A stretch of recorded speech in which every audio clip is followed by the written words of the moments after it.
ये गणतंत्र दिवस समारोह 2025 की तैयारी चल रही है गांधी मैदान पटना में। और ये राज्य स्तरीय कार्यक्रम होता है जिसमें माननीय राज्यपाल महोदय सलामी लेते हैं और झंडोत्तोलन करते हैं। माननीय मुख्यमंत्री जी और माननीय उप मुख्यमंत्रीगण बाकी सभी सम्मानित लोग यहाँ उपस्थित रहते हैं। तो उसको देखते हुए यहाँ हम लोग बड़े पैमाने पर भव्य ढंग से तैयारी कर रहे हैं और उसी का आज निरीक्षण करने के लिए हम लोग यहाँ आए हुए हैं। और दर्शक दीर्घा का भी आयोजन किया जा रहा है। हम लोग देखते हैं कि बड़ी संख्या में दर्शक भी उस दिन आते हैं और परेड भी होगा और उसका रिहर्सल चल रहा है प्रतिदिन। इसके अलावा 15 विभागों की झांकियां रहेंगी, उन झांकियों का भी प्रदर्शन होगा और बाकी सिक्योरिटी सुरक्षा व्यवस्था का इंतजाम और सीसीटीवी, बाकी वीडियोग्राफी और मेडिकल कैंप ये सब रहेगा और इसका हम लोग निरीक्षण करके देख रहे हैं, सुनिश्चित करा रहे हैं।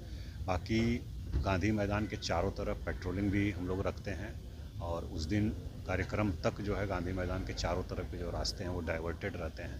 पैदल लोग आ सकते हैं, गाड़ियों को जो हम लोग डाइवर्ट करते हैं तो उसकी भी सूचना जो है ट्रैफिक प्लान बना करके ससमय आप लोगों को मीडिया के माध्यम से और अखबार के माध्यम से सभी लोगों को दी जाएगी ताकि किसी को किसी प्रकार की असुविधा नहीं हो।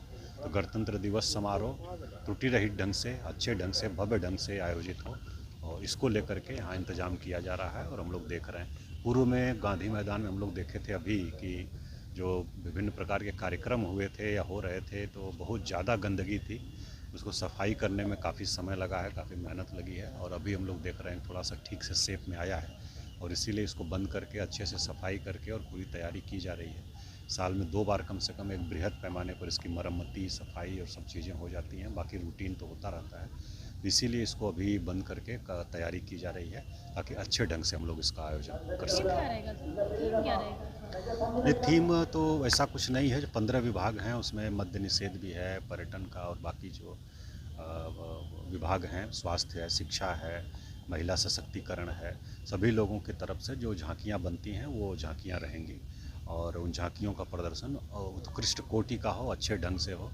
तो इसके लिए हम लोग प्रयास कर रहे हैं। जिला प्रशासन के आदेश के बावजूद कुछ प्राइवेट स्कूल हैं जो खुले हुए हैं, उसकी शिकायतें आ रही है सर, किस तरह की कार्रवाई उस पर? नहीं, वो जो आदेश है उसका 100% अनुपालन करना है। अगर इस प्रकार की कहीं शिकायत आएगी तो बहुत कड़ी कार्रवाई की जाएगी। अभी तो कोई शिकायत नहीं मिली थी हम लोगों को, लेकिन आप बता रहे हैं तो इसको हम लोग पता कर लेंगे। कहीं से कोई शिकायत आएगी तो उस पर कड़ी कार्रवाई की जाएगी क्योंकि बच्चों के जीवन, उनके स्वास्थ्य की सुरक्षा को लेकर के आदेश निर्गत है। सभी लोगों को 100% अनुपालन करना है। Thank you. नगर विकास विभाग है, उद्योग विभाग है, बहुत कुल 15 प्रकार की झांकियाँ हैं जो विभिन्न विषयों पर प्रदर्शन करेगा नगर विकास विभाग।